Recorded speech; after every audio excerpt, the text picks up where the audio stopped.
It feels almost like time travel. Ivor Broadis, England's oldest surviving international at 95 years, pulls on the navy blazer he wore during the 1954 World Cup, proudly embroidered with the three lions. In his lap are his England caps, with a glorious blue velvet and gold tassel. A black and white picture of Walter Winterbottom's squad boarding their flight to the finals in Switzerland rests nearby. Broadis traces the faces with his finger and reels off the names: Stanley Matthews, Tom Finney, Billy Wright. Still, though, we are not quite back in that summer of 64 years ago. Not yet.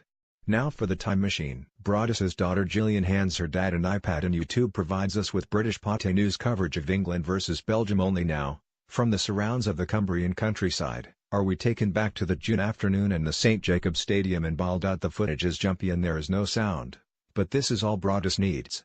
He draws breath as Matthews skips through the middle and splits the Belgian defense with a pass for a teammate to chase. The picture cuts to a closer angle.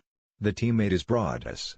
One touch to beat the defender, another to nick it past the keeper. Goal. I was the first England player to score twice at a World Cup, announces the former inside left, who is soon reminded of his second on the screen in his grasp, a low shot after a burst into the penalty area. Not bad, he adds. The game, the first of two group matches, finished 4-4.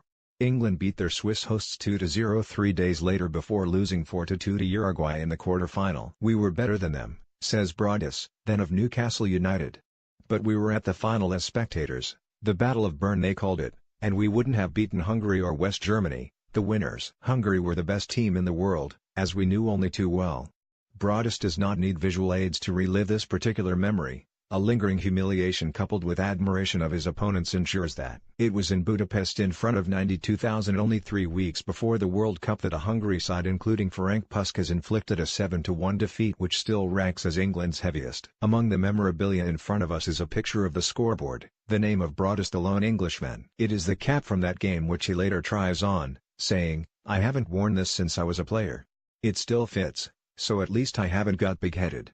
But Hungary were brilliant. We couldn't get near them. It's the only time I've come off a pitch with a sunburned tongue.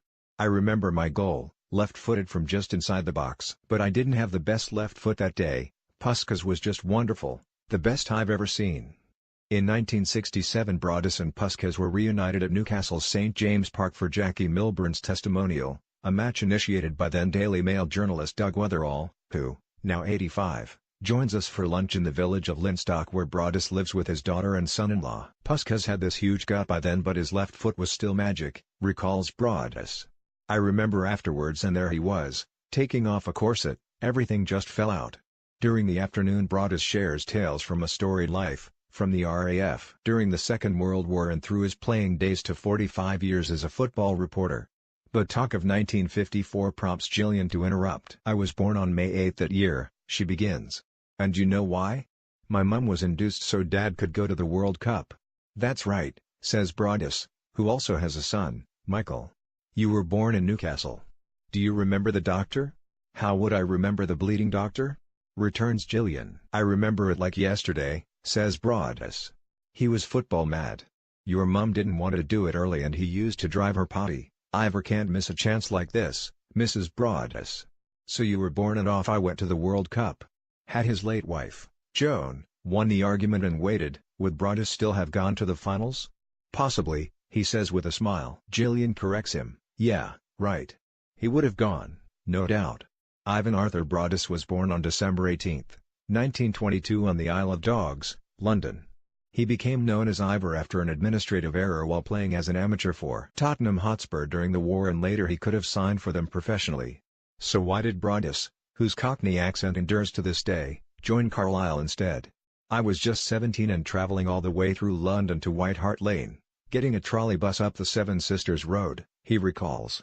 "But after one game they said to me, 'We paid you £0.50 too much last week, we've docked it off this week.' I came out and thought, that's one bloody club I won't be joining."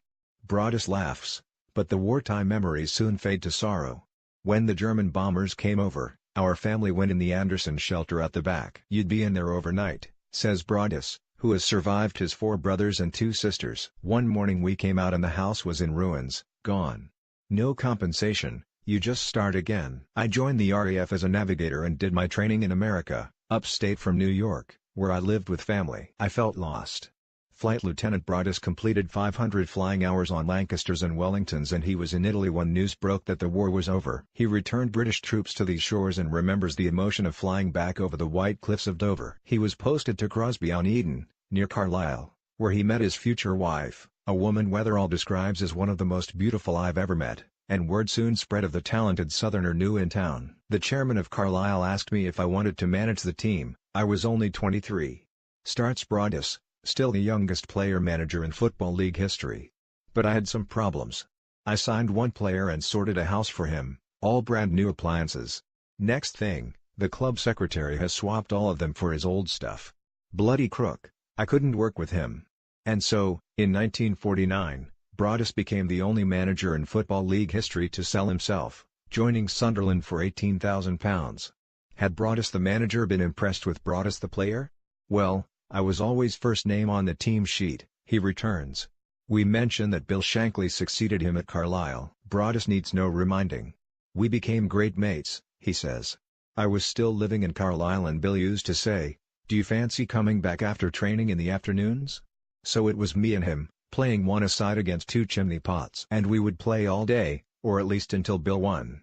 At Sunderland, who were nicknamed the Bank of England club because of their lavish spending, Broadis came within one match of winning the league title only to lose to already relegated Manchester City, who he would later join.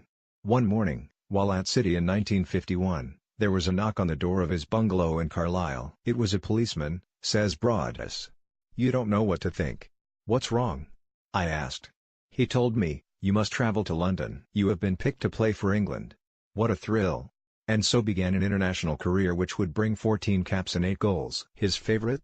Scotland vs England at Hampden Park, 130,000. Big game, he says of a 4-2 victory which took them to the World Cup. Edge of the box, first time, straight in.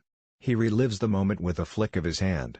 As we reflect, we determine that he is the only living footballer to have shared a pitch with Finney, Matthews, Puskas, Bobby Charlton and Duncan Edwards. Talk of the latter turns our conversation to the Munich air disaster, which claimed the lives of 23 people including Edwards, as well as Roger Byrne and Tommy Taylor, teammates of Broadis at the '54 World Cup. I was back playing for Carlisle in 1958 and was at Gretna Hall at a dinner dance when the news came through, says Broadis. He pauses. God, unbelievable.